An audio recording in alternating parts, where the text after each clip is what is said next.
Hey Gina, this is Cady McClain. You know me as Dixie from All My Children. Or perhaps you watched some of the other shows I was on. But I'm pretty sure you watched All My Children, and I'm so pleased and proud that you did. We had a lot of fun years together. I really enjoyed playing that part. It was a huge break for me. And interestingly to me, anyway, I hope it's interesting to you. I was studying for 2 years before I got that part at a place called Michael Howard Studios, which is where I now teach here in New York City. So everything I learned, everything that made me good as Dixie, I learned from Michael Howard, who was really just the master teacher. He taught people like William Hurt and Robin Williams and Christopher Reeve. You might know some of those guys. Yeah, he was pretty special. So I'm really glad to try to continue on that tradition. Michael Knight studied at Circle in the Square, which was a really terrific school as well. And I was really grateful to be paired with him because, you know, we both had a certain kind of approach to the work that had a synchronicity to it, or like an understanding of fluidity to it that we could we really communicated well and connected to each other. Even though some of our techniques were different, we had technique. You know, we weren't like super brand new actors who, were just kind of going with it. So that was really great. And Mike is still a great friend, and really proud of that, and happy to say that because we spent some really special years together. So thank you so much for doing this podcast. Very interested to see where it's going. Lots of big things happening in the All My Children world. I'm excited to see how that all works out. And amazing that the show itself and its history and its legacy continues on. So thank you again so much for your support and your interest in the show. And I can't wait to see what happens with your podcast. Good luck. Okay, thanks. Bye.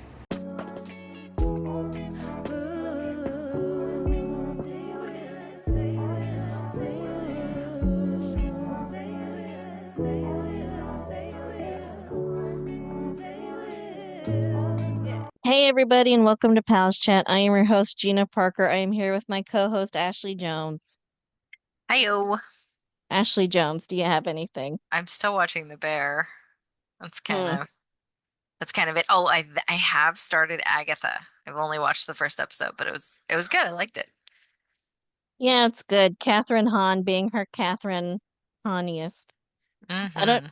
I don't know if we said it last week, but it's basically a show where it's a Marvel show, so it's comic books characters, but Agatha has been freed from her mind control from a previous Marvel show and is now getting a coven together to go walk the road and get a big magical reward.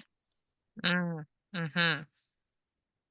But isn't First friendship its episode. own reward? Oh, boo. If that's the Ugh. Is that where they go? That makes I don't I mean, like there's that. only 3 episodes. I don't know where they're going. Oh, okay. All right. So it's not I I hope you're not telling me like, and I've watched the entire thing already, and that's the moral. And I'm like, oh, that's not very interesting. That's not very Marvel. Yeah, it's only 3 episodes so far, but I like the 3 episodes I've seen. What'd you Mm, think of the first episode? Any thoughts? it's good. Yeah, I liked it. It's interesting. I like the sort of shift between worlds and like the sort of popping of her sort of spell, and she sort of comes to. I had kind of pushed Nick into watching it, and like he was like, oh, okay, and then he's like, "Oh man, Aubrey Plaza's in it. I'm way more interested now." I'm like, "Yeah, she's good. I love her and everything." I mean, I just like totally fangirled about her in Parks and Rec, and just like everything she's been in since is like looks really cool. And she's gonna be in a movie soon. She's in 2 movies right now, Megalopolis, which is currently in theaters, and My Old Ass, which is also currently in theaters. Oh, My Old Ass. That's the one I saw ad for. So yeah, I thought that looked good. I was like, okay, that's cool. Look at you. Awesome. Yeah. Getting out What there about and you? doing things. I've also been watching Agatha. That's a good one. Great cast all around in that, like Patti LuPone, Broadway legend, Catherine Hahn. A lot of great actors in that. Oh, Sashir Zamata, who I really enjoy. And then there was a show that premiered this week called Dr. Odyssey, which seems very soapy. And so that's something our listeners might like. And oh, Maggie Smith passed away. And I just wanted to shout out because, like, I started watching her movies when I was like 4, and I've seen so many of her movies multiple times, several times. And she was a huge impact on me. So rest in Mm. peace, Maggie Smith. Rest in peace, Maggie Smith. Yeah. They did. I saw some coverage of the Wizarding World in Universal Studios, and they did this beautiful, like, sort of send off to her where everyone in the park raised their wands. Thought that was kind of Aw, cool. that is very Um, cool. yeah. Yeah, she was a delight.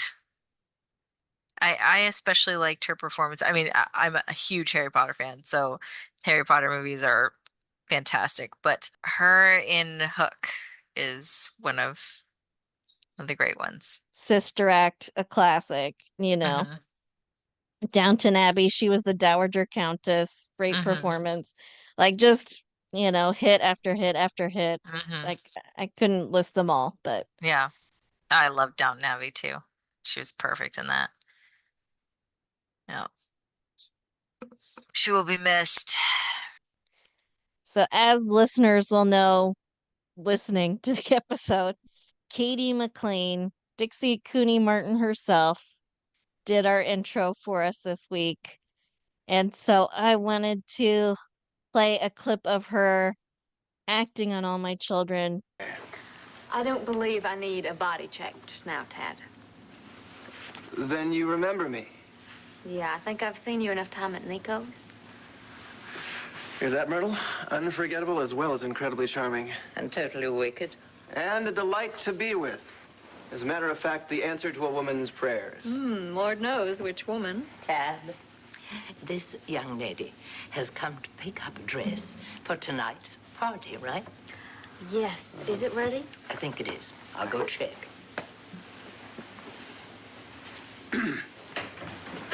You know, personally, I don't believe in beating around the bush or wasting a lot of time. Can I ask you a personal question? Would you please go out with me?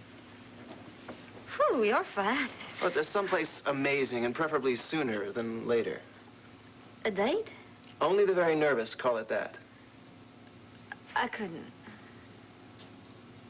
Oh, of course. Silly me, how could I be so stupid? I mean, a woman as attractive as you must be spoken for, maybe even more than once. Well, hardly. Then just the once. Not really. Then there's no problem. What are you doing tomorrow night? Well, actually, I'm real busy this week. Next week? Honestly, I spend all my spare time studying a self-improvement course. Then give it up. There's no way to improve on perfection. You know, I'm very flexible. I can do anything. I can do lunch, dinner, I take walks in the morning, strolls in the afternoon, maybe a little midnight stargazing, anything. No, okay, I can't. I just can't. You get it? Oh, yeah. One thing I'm not is pushy. I'm sorry I bothered you. I can assure you it won't happen again. No, wait, I'm sorry. I'm sorry. It's not you. It's me. Well, I might as well tell you. Everybody else is gonna know sooner or later. I'm pregnant. You are? And I'm not married.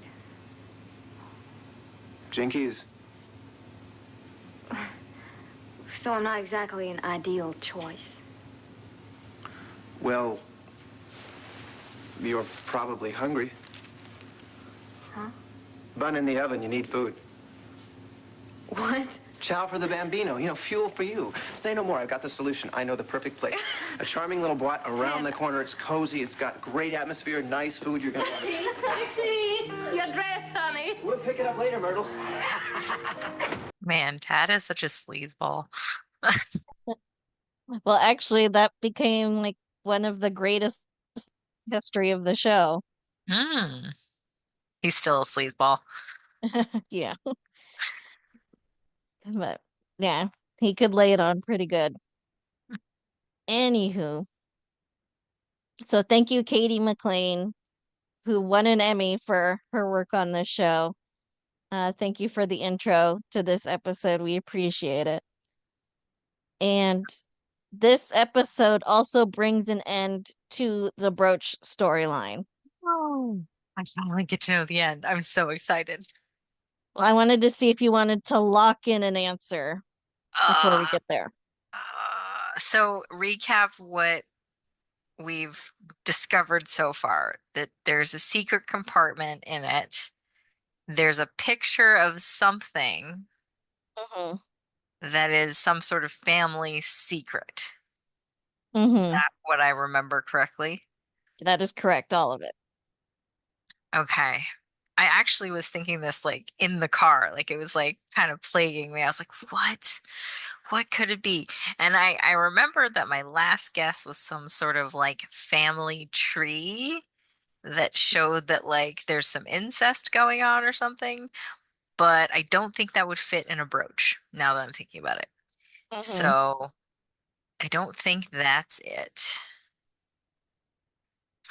I don't know. Could it be like, I don't know, like a maybe it's too advanced for this show or like too more modern of a storyline, but like somebody's original face, like they had plastic surgery or something. That's a good guess to get I'm gonna go to. with that. That's all I got. Erica and Mike have started sleeping together, the writer of her autobiography, The Ghost Writer, and he's resistant to her trying to control him, which, is understandable, but she's into the challenge. Erica's into the challenge of saying no to her. So that's where they are. But then Mike helps them figure out what Lars is up. So remember, this takes place in the 80s, and the 80s are close to the 1940s. So Lars is a secret Nazi. Uh, What? yeah, Lars is a secret Nazi. He killed men, women, and children, tons of them. He's a racist and a very bad man. And he stole a bunch of Nazi gold, changed his name, started a new life. So the picture in the brooch was a picture of him in a Nazi uniform, which they were able to tie to a Nazi. Erica and Palmer found out about it, and so he sent a hitman to kill Erica and Palmer on this boat. We'll get to the boat later, but he sent someone to kill them. Jesse stopped the killer. Great moment for Jesse. But then Lars came back to finish the job himself. He tried to kill Daisy. He just shot her as well. So Erica was tending to her. And then he got in a fight with Palmer on the boat, as you just saw, and then fell to his drowning death. So that was the end of Lars and the brooch storyline. Wow. I stunned. I mean, I mean, I guess time wise, I guess it could make sense, I suppose. Yeah, no, didn't see that one coming at all. So does it seem soapy and over the top? I mean, yeah. There It's you go. definitely something if you're a businessman you'd want to keep secret, so it does make sense, sort of. Yeah, you don't want the But it's world knowing definitely so that you're a soapy mass and over the murderer. top. Yeah, Yeah. no, you don't want the world to know that. Yeah, no. Bad for business. And basically Opal's only thing is that she's trying video dating. That's her only storyline so far. Daisy is going to be okay having survived the shooting because there was a doctor on board. Oh, well, that's good. And so Brooke and Tom are having marriage problems because he thinks he's still into work. She gives up an opportunity to be a newscaster or news person in San Francisco to stay and make their marriage work because it's most important. And she's worried they'll never be happy without a baby. So that's what Brooke's got going on. A lot of mini stories right now because the main stuff is like Lars. Bye bye, Lars. Bye bye, Lars. And the See. other people were doing things, kind of. Nancy and Bill, and they're dating, and Jesse's supportive of their relationship. And so they're getting closer. Benny's worried about his daughter, Dottie.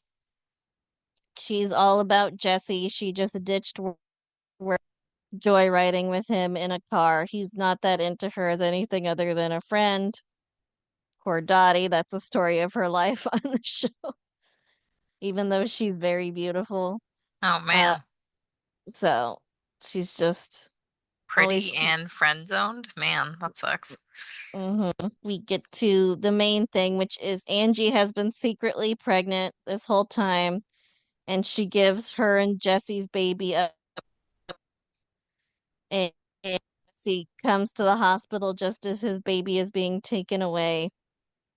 That's very sad, and he's like, "How could you do this?" And she's like, "I was trying to think of our futures, and we couldn't afford to support a baby, and how would we go to school and all this stuff." He is not having it. He feels like Mm, very betrayed. that's intense.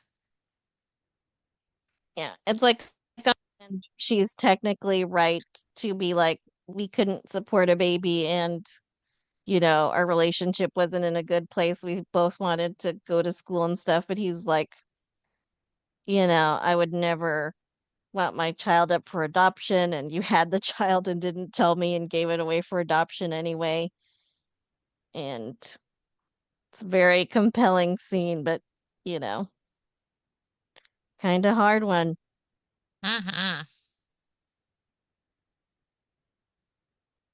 Who do you think was right? If you had, Mm. I mean, I feel like I and I'm obviously biased being a person who has birthed a child. I feel like if the pregnant person comes to the conclusion that they cannot care for that child, I think that needs to be respected. Not that the other person doesn't have a say, but it's so much of your body. It's so much of like your health and your energy that has to go into like the early stages of that baby that like if you're not into it, it's not gonna be a good time and that kid is not gonna have like a good upbringing. And there's so many people with fertility issues that make fantastic adoptive parents. yeah, and the thing is, she did want to keep the baby, and she did want, like, basically, she was asking her parents to raise it in previous episodes, but Mm, her parents are like, well, then we'll never get Jesse out of our lives. mm, And and the thing is, he's not a bad guy. They just don't like him. mm, And so it felt like slanted in a way of like, That's unfortunate though, because like I don't know, it's one of those things where I also think that people make up their mind during the pregnancy, and then a lot of times, like post, after the birth, they're like, maybe I regret that. So mhm. I don't know. I don't think it's right to hide it from the other person because like they are also a parent to that child. I don't think that's right, but I think that like, yeah, I think there's a lot, you know. I mean, don't get me wrong, the non-pregnant spouse, they do a lot. There's nothing that they don't do, but it's just like so much of yourself goes into those first couple years that it's like if you're not 100% in it, that poor kid. Hmm. That's a good point. I have a huge thing with lying, which I think you know based on stuff that's happened in my life. So the fact that she was lying to Jesse for so long, it's like, Angie. But I get where she was coming from too. It's like she thought she was doing a benevolent thing for Mm-hmm. him, of like just move on and forget you ever met me type thing. But Because I they take were it they married. had already broken up at that point, though. No. Well, I Oh. mean, they were married, and after she learned she was pregnant, she asked him for a divorce Mm. Mm. because they couldn't support a child financially. Mm. And they had been fighting because she had been keeping their relationship a secret because she thought if her parents found out, her parents had been fighting about her dating Jesse. And so she thought it'd adversely affect their marriage because dad had already like gone to live at a hotel for a while because he and mom were fighting so much about Jesse and Angie and Is other things. I'm gonna say final answer, they're both wrong. Yeah, that's good. I agree with that. All right. And then we have, I think, the most wrong of the week for me, even though they didn't do much. But Langley and Phoebe are complaining that Donna is still so upset about the death of her son 2 weeks after he died in that chateau fire. So he was the baby that What? burned up in the fire, and Yeah, they're yeah, I remember it. so Phoebe's great grandchild, nonetheless. And he was like the great grandfather, I guess, like step great grandfather, no blood there. But, and there was also no blood with Phoebe. She just really loves Chuck. But it was so messed up that they're complaining about her still being in mourning 2 weeks after the baby died. And so Chuck, whose again son just died 2 weeks ago in a fire, says, "Why don't you go on a 2 week trip? And that'll give you space from Donna and her mourning." And so they do that, and I'm still so mad. Yeah, she just needs 2 more weeks. She'll be fine after 2 more weeks. And so Donna starts to remember the night of the fire. She had blocked it out because it was so traumatic, but she decides she blames Chuck. And so even though they were back together when the baby died, she says she never wants to see him again and tells him off. And you'll remember it was basically he left the baby there thinking she'd be told right away, and she wasn't told, and then the baby died in the fire. Right. So horrible accident, but she blames him, Hmm. which is understandable. But she's gonna get over it in 2 weeks, right? Because that's just something you get over. Mhm. Just move on. Yeah. There's others. What? No. So that leaves us with Cliff and Nina and Devon and Steve. So Nina has been with Steve, Cliff has been with Devon. They're moving on with their lives, or so they claim. Steve, after his near death experience on the plane, finally proposed to Nina after saying he was against marriage. And so she's like, sure, I'll marry you, I guess. And Cliff was planning to move in with Devon, but then Cliff and Nina had a moment and they used to be married. So they slept together. And Nina ended things with Steve. He left town, moved to Texas. That's the end of Steve Jacoby. All And right. then Cliff is still planning to move forward with Devon, but then he heard Steve left town. And so now he's like, oh, maybe I shouldn't. Maybe I want to get back with my ex, Nina. And so that's where they're at right now. Man. I'll marry you, I guess. That's a great line. And so winners and losers of these episodes, and the episodes are September 2, 1983, October 12th, 1983, October 25th, 1983, October 27th, 1983, and November 7th, 1983. I mean, I would say Lars is a big loser here.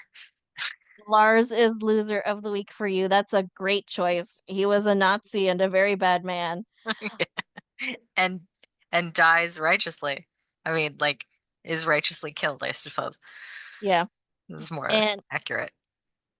and Langley, I have to choose for my loser of the week, being mad that a woman is still mourning the death of her son 2 weeks after it happened. I'm still so mad at Langley. Yeah, so mad. As for winners of the week, I'm gonna go with Jesse. Even though he was wrong in how he treated Angie, he did tackle an assassin to save Mm, Erica's life and Palmer, I guess. So good on you. mm. I'm gonna go with the lady that started video dating. It's my winner. Well, Opal. Good for her, putting herself out there. Winner of the week. that's a good one too. I think that'll be a new segment for us winners and losers of the week because there's always so many of each, honestly. All right. Well, Bye. bye. Thank you for listening. Our theme song is Wouldn't It Be Nice by Sound Mirage featuring Lady Rand. Please rate and review, download, subscribe, all the things. And you can email us at amcrewatch@gmail.com. Thanks. Talk to you next week.